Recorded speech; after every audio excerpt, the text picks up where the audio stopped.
বোলপুর গ্রামে রাম নামে একটি ছেলে ছিল। সে খুব শান্তশিষ্ট ও পড়াশোনায়ও খুব ভালো ছিল। রামের যখন 12 বছর বয়স ছিল তখন রামের মা মারা যায়। রামের মা মারা যাওয়ার 3-4 মাস পর রাম যখন স্কুল যাবার জন্য তৈরি হচ্ছিল তখন রামের বৌদি চিল্লিয়ে বলে, এই রাম, আজ থেকে তো স্কুল যাওয়া হবে না, কাজ খোঁজ, সংসার চলবে কি করে?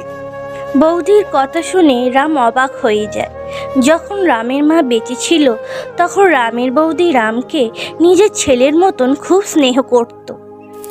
সন্ধ্যার সময় রামের দাদা বাড়ি এলে রাম তার দাদাকে বলছে, দাদা, বৌদি আমায় স্কুল বন্ধ করে কাজে যেতে বলেছে। কি তো বলেছে? কাজ না করলে পেটে ভাত জুটবে কি করে?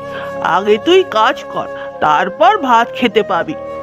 এই কথা শুনে রাম বাড়ি থেকে বেরিয়ে শিব মন্দিরে ভোলে বাবার কাছে যায়।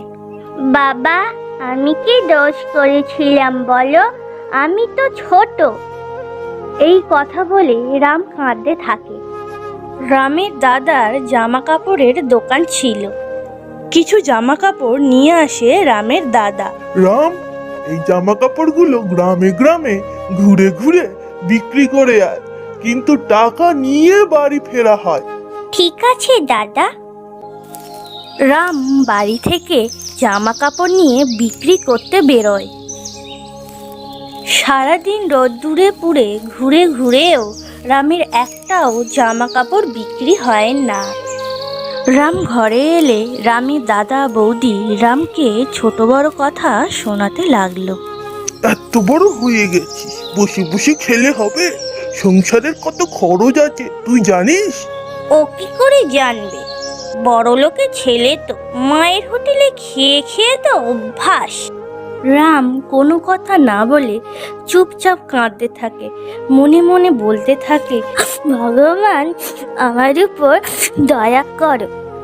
পরের দিন রাম গ্রামে গ্রামে গিয়ে জামা কাপড় বিক্রি করার চেষ্টা করে, কিন্তু একটাও জামা কাপড় বিক্রি হয় না। রাম খুব ক্লান্ত হয়ে পড়ে। খুব ক্লান্ত লাগছে, মন্দিরে গিয়ে একটু জিরিয়ে নি। রাম কাপড়ের ঝুড়িটাকে এক সাইডে রেখে শুয়ে পড়ে। কিছুক্ষণের মধ্যে রামের ঘুম এসে যায়।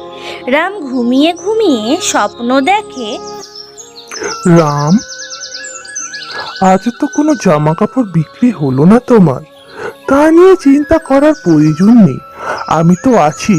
আমার মূর্তির পেছনে মোহর ভর্তি কলসি আছে। এই জামা কাপড়ের যা দাম হয় তা মোহর ভর্তি কলসি থেকে তুমি নিয়ে নাও, আর জামা কাপড়গুলো গরিব মানুষদের দান করে দাও। তখনই রামের ঘুম ভেঙে যায়। রাম চারদিকে তাকিয়ে কাউকে দেখতে পেল না। সে স্বপ্নে বাবা ভোলেনাথকে দেখেছে তা বিশ্বাস করতে পারছিল না। তখন সে মন্দিরের ভেতরে গেল। সত্যি সত্যি রাম মোহর ভর্তি কলসি দেখতে পেল। আমি যা রেখেছি সব সত্যি। ভোলেনাথ, তোমায় অনেক অনেক ধন্যবাদ। তুমি আমার উপরে কৃপা করেছো। এই কথা বলে রাম মোহরের কলসি থেকে 2টি মোহর নিয়ে নেয়। সব জামা কাপড় গরিব মানুষদের দান করে দেয়। রাম ঘরে ফিরে আসে।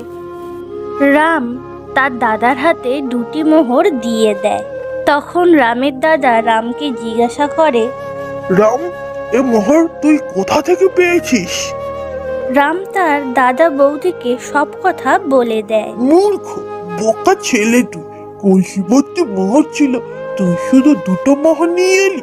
তোর দ্বারা কিছুই হবে না। এখন বল, মন্দিরটা ঠিক কোন জায়গায়? ভয়েতে রাম মন্দির কোথায় সেটা বলে দেয়। রামকে নিয়ে রামের দাদা বৌদি মন্দিরের দিকে যায়।